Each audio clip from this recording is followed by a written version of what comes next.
Brilliance Audio presents Wet by Angel Payne. Performed by Aiden Snow. Perhaps I didn't make myself clear the first time, gentlemen. If either of you moves, I cut your balls off. Got it? The two men sprawled at Lonnie Kail's feet, and the end of her Bowie diving knife gave instant, silent nods. Hell. Why did she have to have trespassers stumble onto her West Kauai beach tonight? And why did they have to be a pair of the most beautiful males she'd ever laid eyes on? Trepidation gripped her again. Maybe they hadn't stumbled at all. They were breathtaking. The kind of hunks a resort developer bully like Gunter Benson liked on his support team.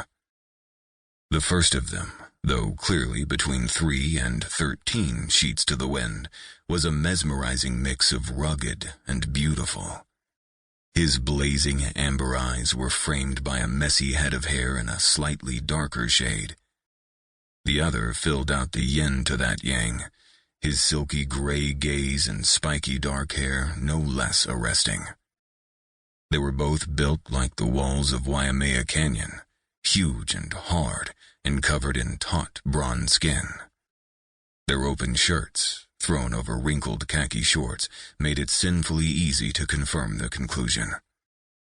Throwing them into a comparison with her island's stunning tourist attraction brought a warning pulled straight from the canyon's hiking brochures. Distracted by the scenery, prepare to fall to your death. She gulped, tightened her grip on the knife, and reaffirmed her face. No sense in letting the hulks think their presence was a shock, despite the fact that it was. Since the main highway ended a mile away, the sunset-seeking tourists kept mostly to the beaches south of the Barking Sands base, and thrill-seekers on their way to Napali usually only made breakfast stops here. So where had these two come from, and why had she found them in the middle of a fight that looked like a failed audition for a UFC slot? There was only one answer that made sense.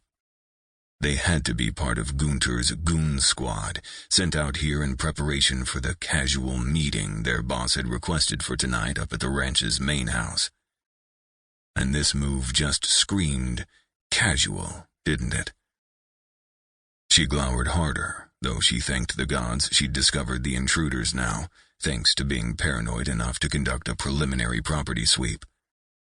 The only thing she regretted about the decision was not thinking out her wardrobe better. With her mind consumed by the anxiety about the appointment, she'd walked out of the house without thinking, still dressed in nothing but her bikini and thigh sheath, a factor clearly noticed by her detainees. Damn it. The gray-eyed stranger tried playing chief negotiator.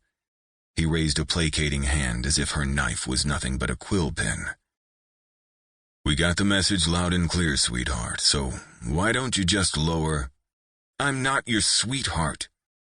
She flicked the knife, making sure the blade reflected the light back into his face. But that meant she had to meet his gaze once more.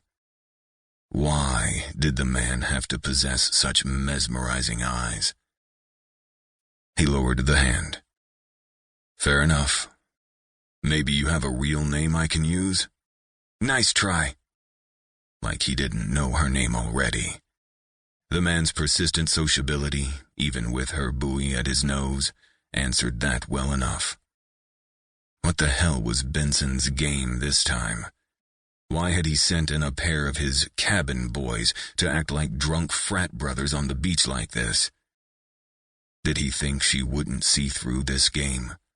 That she wouldn't see him trying to survey the beach that wasn't even his yet? She winced at her mental default. His yet? No, this battle was far from over, no matter what Benson believed or connived to make her believe. There was nothing on this ranch, her ranch, that belonged to Benstock Development, including this sand, and she vowed with renewed determination no grain of it would.